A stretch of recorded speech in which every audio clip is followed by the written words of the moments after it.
La famille Peugeot est au volant, si je puis dire, depuis 8 générations. Il n'y a pas beaucoup d'entreprises en France qui peuvent en dire autant. Et c'est là qu'on arrive donc à la deuxième partie de l'histoire, c'est le tournant des cycles et de l'automobile. Donc la fabrication des cycles va démarrer à Beaulieu en 1855. Donc, ça c'est des photos du musée de Sochaux, bien évidemment. La bicyclette Lyon est même présentée à l'exposition universelle, donc en 1889.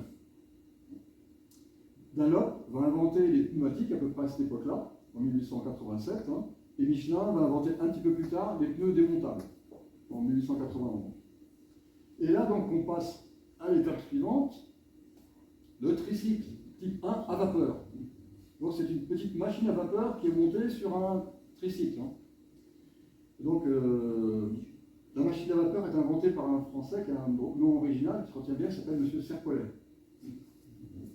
Donc cette machine, on ne peut pas appeler ça une automobile, hein, elle date de 1889. Peugeot va créer donc cette Peugeot Type 3 vis-à-vis en 1891 également.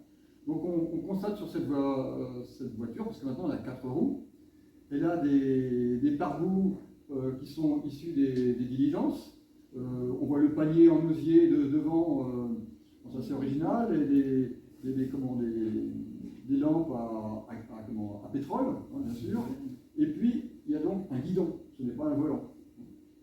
Donc, cette Type 3, elle aura comme certains résultats, puisque vont démarrer tout de suite, dès cette époque-là, dès 1891, les premières courses.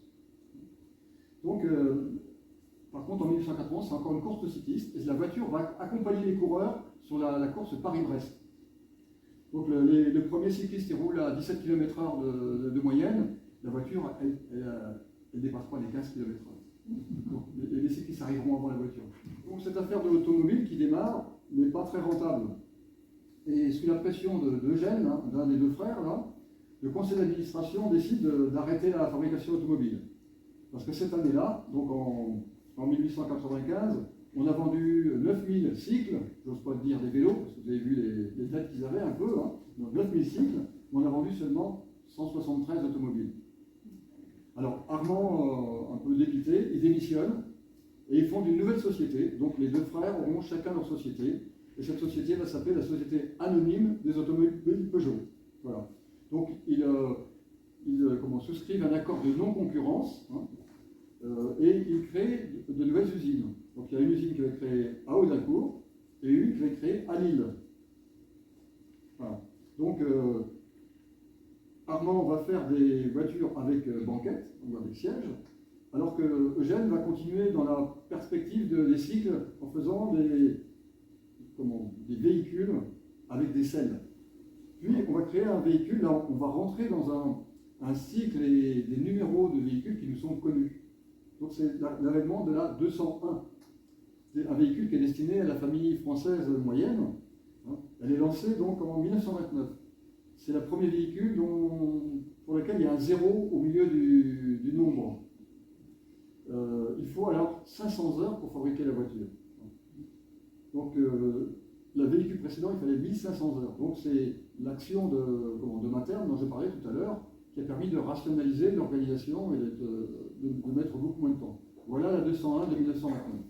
Alors à la Libération, la construction automobile est un peu particulière parce que l'État décrète que chacun a son rôle à jouer. Et donc Citroën va faire des tractions, Panhard va faire des Dyna, Renault va faire des GA4, et bien Peugeot, on va fabriquer des 202. Voilà. On a très peu de matières premières, il faut vraiment répartir la pénurie au mieux entre les différentes sociétés. Alors en 1964, il y a un rapprochement qui est amorcé entre Peugeot et Citroën.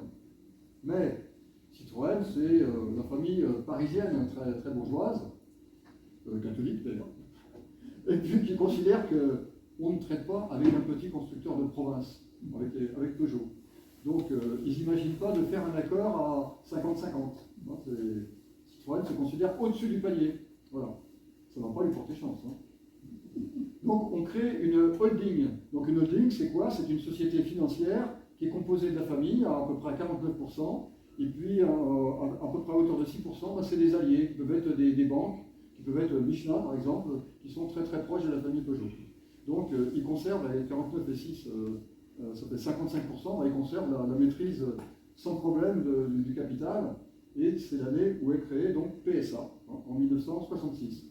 Donc, en 2021, fusion de PSA et de Fiat Chrysler, le nom de Stellantis, donc, ce qui permet de constituer le 4e groupe mondial avec 14 marques avec le nombre de modèles, ça j'ose même pas le compter, c'est au moins une soixantaine, avec 400 000 salariés et 8 millions de voitures en 2019.